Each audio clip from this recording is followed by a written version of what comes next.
James Martinez had seen many impossible things during his 3 years as humanity's first interstellar diplomat, but nothing had prepared him for this moment.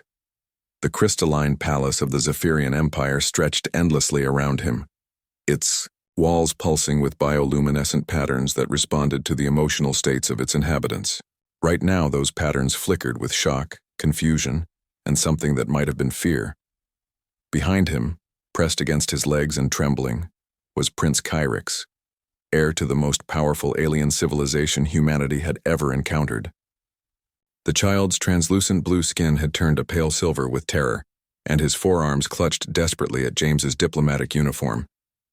"Impossible," whispered Naz Qureshi, James's xenolinguist partner, her voice barely audible through their neural link. She stood frozen beside the ornate throne where Queen Velithara had been moments before, her dark eyes wide with disbelief. The massive alien monarch, 12 feet tall with features that resembled a cross between a mantis and a swan, loomed over them all, her compound eyes fixed on the unprecedented scene. The entire royal court had fallen silent. Courtiers, advisors, and guards alike stared at the human diplomat who had somehow become a shield for their future ruler. In Zephyrian culture, physical contact with outsiders was considered the highest form of taboo, punishable by exile or death. Yet here was their prince, voluntarily seeking protection from an alien species they barely understood. James kept perfectly still, his heart hammering against his ribs. One wrong move could spark an interstellar incident that would doom humanity's chances of joining the galactic community. But the child behind him was shaking so violently that James could feel it through his clothes, and every paternal instinct he possessed screamed at him to protect this terrified young being. "Your Majesty," James said carefully, his voice steady, despite the chaos in his mind. "Perhaps we should discuss what has frightened the prince." Queen Velithara's head tilted at an impossible angle. A gesture James had learned indicated extreme displeasure. When she spoke, her voice resonated through the chamber like wind chimes in a hurricane. "The prince experiences visions, human, glimpses of possible futures. What he sees in you," she paused, her massive form shifting closer. "What he sees should not be possible." Naz stepped forward, her tablet already scanning and translating the subtle color changes in the queen's carapace. "Your Majesty, if I may ask, what exactly does Prince Kyrix see when he looks at humans?" The young prince's grip tightened on James's uniform, and he whispered something in the ancient Zephyrian dialect that made several courtiers gasp and step backward. Naz's tablet chimed softly with the translation, but she had already understood. Her face had gone pale. "He says," Naz's voice caught, "he says he sees the ones who will save us all." The queen's compound eyes fixed on James with new intensity. "For 3,000 cycles, my son has never been wrong about his visions. He sees the threads of time as clearly as we see light. And in every thread that leads to our survival, there stands your species, small, fragile, impossibly brave humans, holding the line against the darkness that comes." James felt the weight of destiny settling on his shoulders like a lead blanket. "What darkness, Your Majesty?" "The devourers," she replied, and every being in the chamber shuddered at the name. "Ancient destroyers who consume entire civilizations. They sleep beyond the galactic rim, but the sleep grows restless.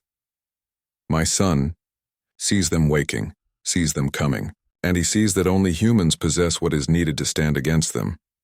"That's impossible," James protested. "We've barely mastered interstellar travel.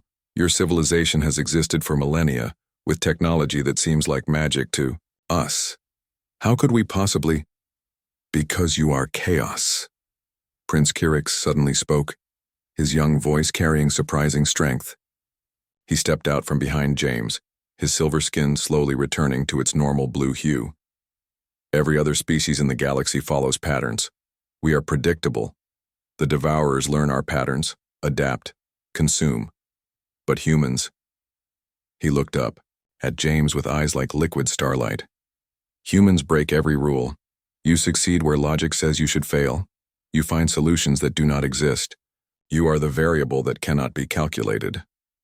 The Queen nodded slowly. This is why my son comes to you for protection, human diplomat. Not because he fears what is in this room, but because he has seen what comes from the void. And in his visions, it is always a human who stands at the turning point, usually alone, usually outnumbered, usually with no hope of victory. Her voice took on what might have been admiration. And yet somehow, impossibly, you find a way. James looked down at Prince Kyrix, then around at the assembled aliens who watched him with a mixture of awe and terror. The weight of their expectations was crushing, but he thought about humanity's long history of facing impossible odds. From cave-dwellers fighting saber-toothed tigers to explorers crossing uncharted oceans to scientists splitting atoms, humans had always found a way to punch above their weight class. When? He asked simply. Soon, the prince replied. The dreams grow stronger each cycle, perhaps 50 of your years, perhaps less. Naz moved to stand beside James, her chin lifted with determination. Then we'd better get started preparing. Queen Valithera's form seemed to expand with what James realized was relief. You accept this burden? James thought of his daughter, back on Earth, of the billions of humans who had no idea their species had just been volunteered to defend the galaxy. Then he looked at the alien child who had sought his protection and made the only choice he could. Humanity has never backed down from a fight, he said. We're not about to start now. The bioluminescent patterns in the palace walls suddenly blazed with warm golden light, the Zephyrian expression of hope. Prince Kyrix smiled, and for the first time since arriving at the Crystal Palace, James felt like humanity might just have a chance. After all, being underestimated had always been humanity's greatest advantage.